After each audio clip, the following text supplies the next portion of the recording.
The next axiom is social welfare function should satisfy independence of irrelevant alternatives, and we can consider this axiom as IIA. Now this SWF has to satisfy this independence of irrelevant alternatives means what? It means if the social preferences are between alternatives of X and Y, then it has to depend only on the individual preferences between X and Y. It means there should not be any inclusion of irrelevant choice in the society. Or we say like this, if A is preferred to B out of the choice set, that is A and B, introducing a third option X, expanding the choice set to ABX, must not make B preferable to A. So basically, we can understand this IIA more with the more examples. Basically, this says that if we are trying to figure out whether society prefers A to B, what people think of C shouldn't matter. It means if only we have the choices available in the society, that is A and B, then the people are not thinking about the C, or they may desire for C, doesn't matter for the society. The people have to reveal their preferences for the set A and B over here. So formally, suppose we start with some set of individual preferences. It means the set of individual preferences says that the individual 1 would prefer this, individual 2 would prefer this, and n number of individuals are revealing their preferences through this set. And the SWF picks a social preference function under which A is being revealed preferred on this B. This shows that this SWF function is just an aggregation of individual preferences and the choices. And they pick a social preference function where the A is revealed preferred on this B, which here the asterisk shows it is a social optimal also. So now, if we modify one guy's preference in this individual set's preference, and now he's revealing a different choice, then A is preferred than B. That his preference between A and B stays the same, but his preference for other things like C may be preferred over A and C may be preferred over B may changes. It means now the C inclusion would be done in the set of A and B in the society. We know that the A and B are available preferences for the society, but this one preference is revealing about the choice for the C also, and this can change the preferences for A and B in the society. So that is basically the independence of irrelevant alternatives, IIA, which has to be taken care of by this SWF.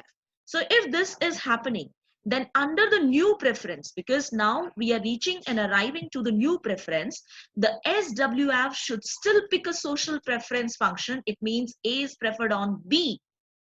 Then this SWF, if is choosing this social preference, A is revealed preferred on B, it means the social preferences would remain same by taking this individual preferences in this case. It means if SWF would remain or reveal the same social preferences, whether the one guy's preference is changing, but still this SWF would remain same on the social preference function. This reveals that the IIA assumption still follows in this case. But what happens when border count rules out this rule? Now, first of all, what is this border count rule? The border count rule says that it's a family of single winner election method in which voters rank options or candidates in order of preferences. The border count determines the outcome of a debate or the winner of an election by giving each candidate for each ballot a number of points corresponding to the number of candidates ranked lower. So once the votes have been counted, the option or candidate with the most points is the winner. So we can understand this border count with this example. Suppose there are 3 policies and we ask everyone for a rank order list, and then we give a policy 3 points for each person who ranked it first. So the first position policy would be getting 3 points. The 2 points would be getting at the second rank, and the 1 point would be given to the person who is ranking it third. And we say society prefers policy with more points. So this rule violates IIA. So in the last slide, we've seen that if the guy's preference is modified and still this SWF is picking a social preference function that is preferring A to B. It means the social welfare function doesn't change if one individual preference is changing. So in that case, IIA assumption is being satisfied. But if Boda count is there, and according to this, if we have this situation, the three policies, and there are the three ranks on the basis of that. Now let's assume if we have only two voters in the society. The voter 1 is preferring A over B at the first position. It means A would be getting 3 points. The B at the second position, B would be getting 2 points. C at the third position, C would be getting 1 point. The second individual, the second voter, is revealing preference for B over C. It means B is getting 3 points. The C is getting at the second position 2 points, and A is getting at the third position 1 point. Now you can decide your voting on the basis of that. So the sum of A would now be, because here A we got 3, here A we got 1. So the total sum for A would be 4. Similarly for B, we got here 3 and here we got 2. So the sum of B would be 5. And for C, we here have got 2 and here 1. It means sum of C would be 3. So the A is being preferred on B and the B is being preferred. Sorry, B is being preferred over A and A is being preferred over C. It means the society or this board account would prefer B to A in this case. And this rules out the IIA in this case. Now this shows what basically? It means if the society's preference were with the set given of the choices A and B and the society is revealing preference A over B, then the inclusion of the C by the modification of this individual preferences, then the C inclusion would be made. Now, basically on the basis of the C's inclusion, the society's preferences are now changing from A to B to B to A. Similarly, if the preferences are like this, if first individual is choosing A over C and the C over B, then A would be getting here 3, C would be getting here 2, and the B would be getting here 1. The B is getting here 3, which is chosen by individual 2 over A at the first position. And this A would be getting 2 at second position, and the C would be getting 1 at the third position.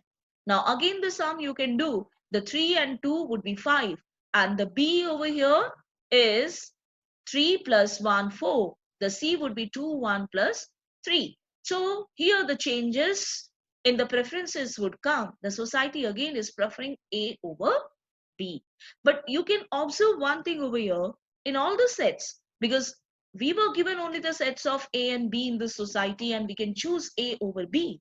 But the inclusion of a C is changing the history and the preferences and the mode of preferences too. So it would prefer A to B, but in both cases, A is being preferred over B or B is being preferred over A. So that choices are now getting differ because of the inclusion of this C. So a board account rule violates this IIA in this case.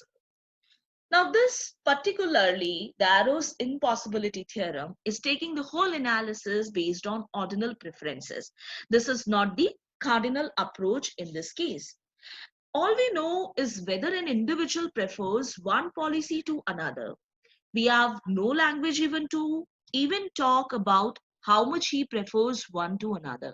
It means this analysis is more subjective rather than cardinal or measuring it. So we cannot measure it. We can only rank it. We can only prefer it. We don't have money to allow people to barter here. So it means I prefer A to B, but I'll prefer B if you give me $11. So this kind of thing is not possible or not applicable or permissible in this case. All we have is ordinal pairwise preferences and we need to aggregate them to preference for society. So these pairwise preferences, according to that, the social preferences can be constructed. Now, on the basis of all these assumptions and the axioms stated by Arrow, we can say what is the Arrow's theorem. Suppose there are more than two alternatives, okay? If we do consider only two alternatives, it's very easy to reveal our choices from the given set. But more than two alternatives, the inclusion of other irrelevant alternatives can change the entire scenario of social welfare function.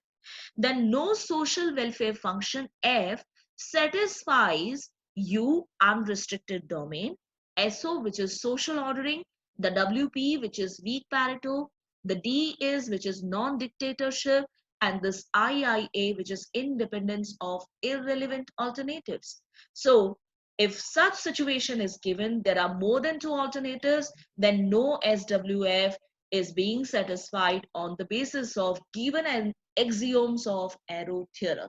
So that is basically your Arrow theorem here. So Arrow has given the proof of this in the impossibility theorem in year 1951.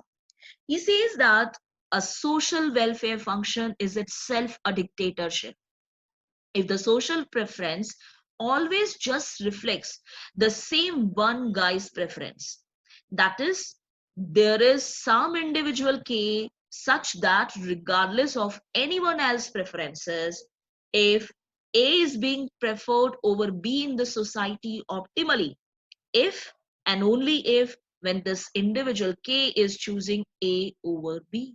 It means the social welfare function out of all individual preferences, revealing the preferences on the basis of one individual who is actually choosing this A over B. This shows that the social preferences are not actually including all individual preferences equally. It means there could be some individual preferences who are away from this case individual preferences. So the social welfare function is acting as a dictatorship in the model of Arrow's impossibility theorem. Any social welfare function which respects transitivity, unanimity, and independence of irrelevant alternatives is a dictatorship. So we have only four choices. You can violate transitivity, okay, with something like majority game or the voting rule or democratic rules. By applying these methods, the transitivity can be avoided or we can violate it. You can also violate unanimity with something like social preferences are fixed regardless of individual preferences. It means unanimity, we all know that is the all individuals are agreed on a social optimal point or the social preferences which are being selected in the society. But it also may be violated if the social preferences are fixed regardless of individual preferences. It means the majority of individual preferences, on that basis the social preferences are constructed. So all individual preferences is not actually the social preferences in that case. You can also violate independence of irrelevant alternatives with something like Boda count. So we already have seen that IIA can also be violated by this Boda count after the inclusion of irrelevant preference in the society, which can change your preference or the rank ordering. Or avoid these three, or you can follow transitivity, unanimity, and IIA all together equally. But at the same time, SWF has to act as a dictatorship. So what is the proof of it? We assume we have a social welfare function which satisfies transitivity, unanimity, and IIA, and then show that this means there must be some voter whose preferences always match the social preferences, who is therefore a dictator. So the some voters based on their preferences, okay, the social preferences are being constructed. So we call it as a dictator. So any democratic rule in the majority by the majority rule, if the voters are being selecting, okay, or revealing their preferences for the choices of X over Y, then the entire societal preferences would reveal for X over Y. Throughout the proof, we will maintain the assumptions that the social preferences are always transitive and that the social welfare function satisfy unanimity and IIA. So from this proof itself, we'll try to maintain the assumption that the social preferences are transitive and also satisfying this unanimity and IIA. And how is that possible? When we do exclude this assumption of non-dictatorship. It means SWF, if is now dictator, then can satisfy this unanimity, IIA, and also this transitivity in this case. If a social preference function satisfies unanimity and IIA, then some individual is a dictator. So we'll be taking here the proof. Picks two distinct alternatives A and B, and the proof consists of the 7 steps here. The first step is talking about identifying the individual I star. Let's take two profile over here. Now these two profile, the individual sets, one where R1 to Rn, they are revealing their choices from A to B. Similarly, in the second profile, they are revealing their choices from B to A, where the dotted range represent the other alternatives in fixed but arbitrary locations in the two profiles. By unanimity, the left hand profile must have this A is preferred over B, and the right hand profile must prefer B over A. Now transform the left hand profile into the right hand profile by switching A and B one individual at a time, starting with individual 1 and holding all other alternatives fixed. Now by this, we got one individual I star here who is revealing his choices A over B, which is similar to this preference set A over B. So in this case, because unanimity also reveals that A over B has to be preferred in the society. So this I star is now decisive for this A over B. Similarly, if this I star is revealing their choices B over A, then this I star would be decisive for choosing this B is preferred on A, rather A is preferred on this B. Now in step 2, this individual I star is decisive for B over C. Now because C is new to the profile is not equals to this AB. So this R1 to R1 Ri star minus 1, this set, we have added here the one another preference, that is what we see over here. Now see, this I star is revealing what? This is preferring A over B. Okay, so that is also this IIA as we discussed over here. So this A preferred over B, if this is your IIA, I would be considering this IIA. Also unanimity, the B is preferred over C, B is preferred over C, and the B is preferred over C. And assume that the transitivity assumption says that A is being preferred over B and the B is preferred over C, then automatically A is preferred over C. So this also includes this IIA assumption that the A is being preferred over B. But this unanimity, this individual I star would change his preferences this way. So now we have in the position of A, this B, there is A and there is C now.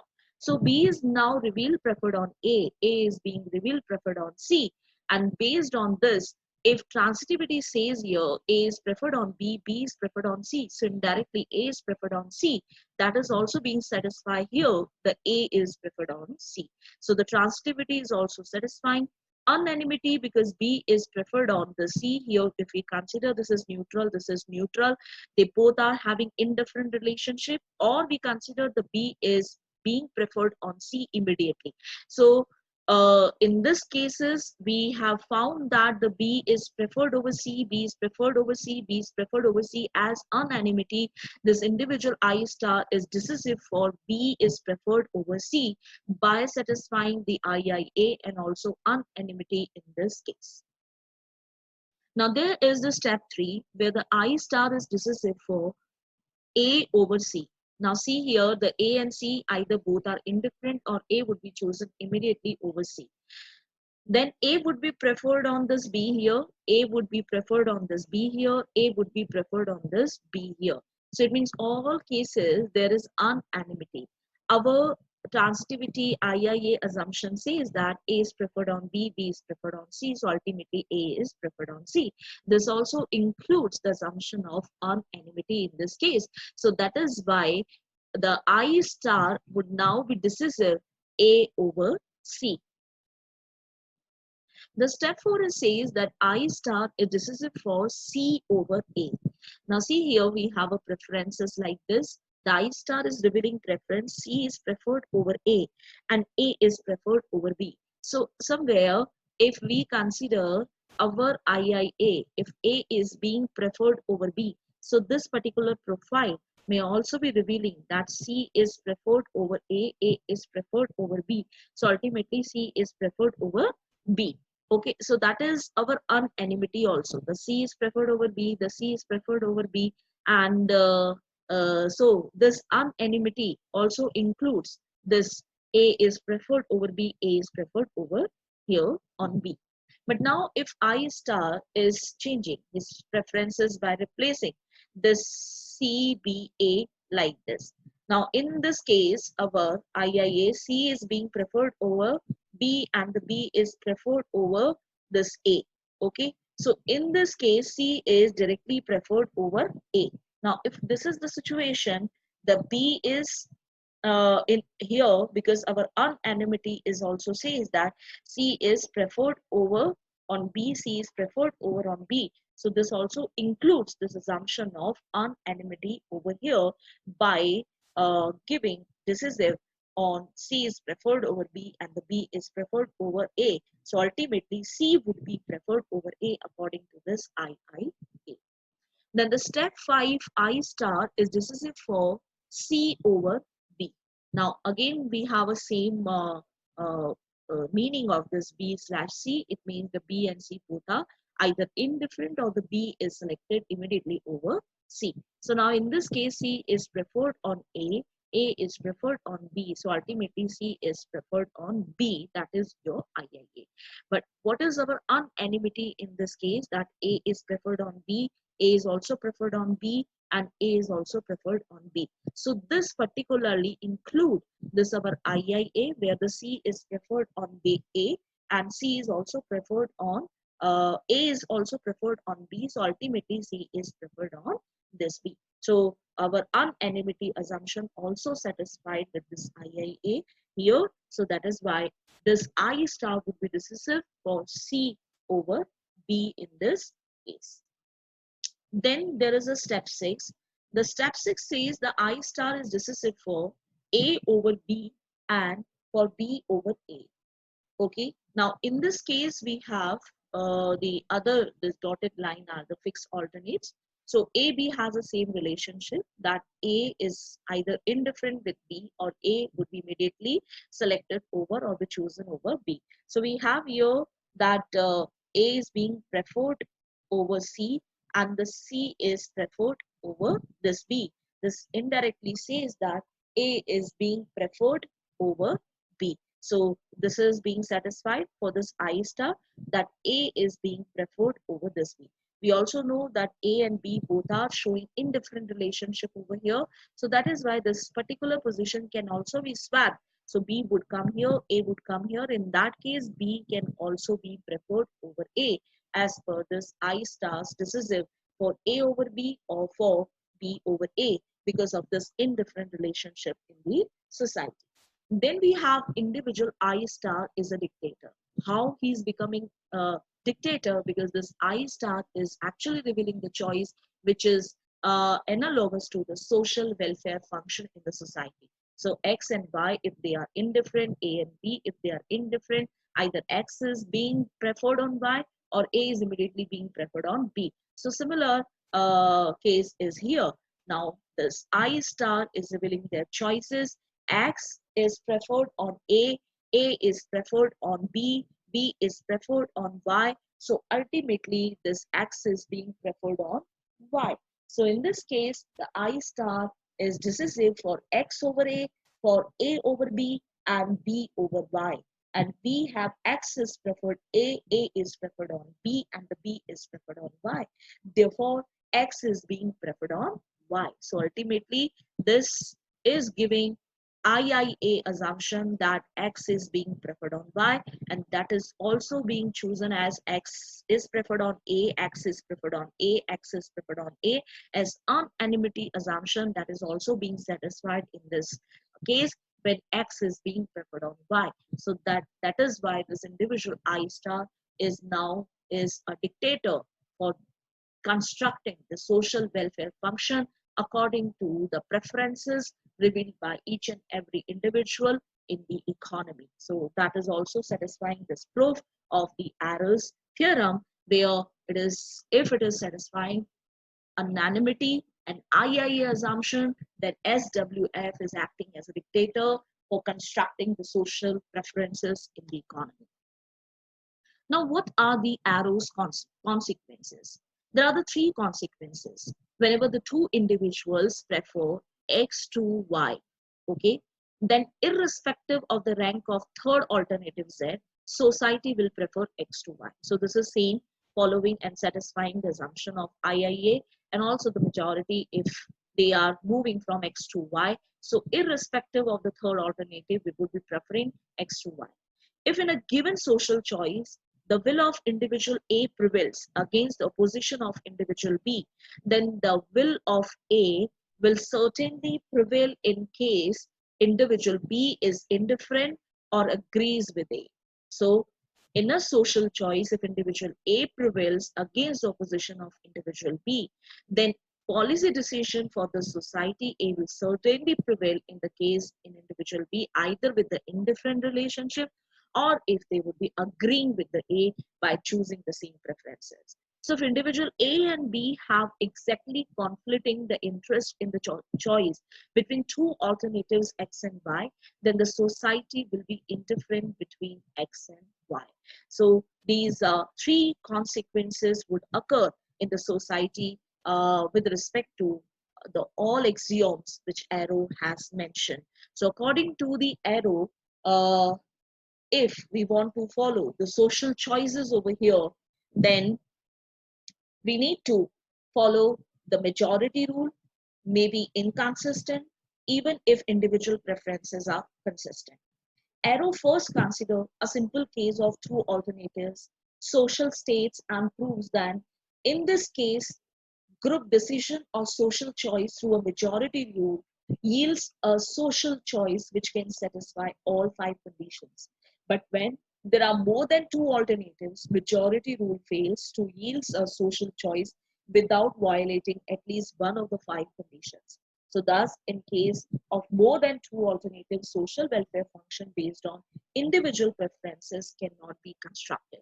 So in our case, here in the Arrow's theorem, we have seen that the social welfare function has to act as a dictator whenever you are following unanimity or IIA assumption in this case. You have to violate the first axiom like unrestricted domain in this case, because you cannot incorporate all individual preferences by meeting all social orderings or the social preferences in this case. So you cannot even take care of all individual preferences whenever you are following a social preferences in the set of social welfare function. So the social welfare function only can be satisfied whenever the unanimity and IIA would be satisfied, but in that case, the SWF has to violate the axiom of non-dictatorship. And you can follow these references for the further reading. Thank you.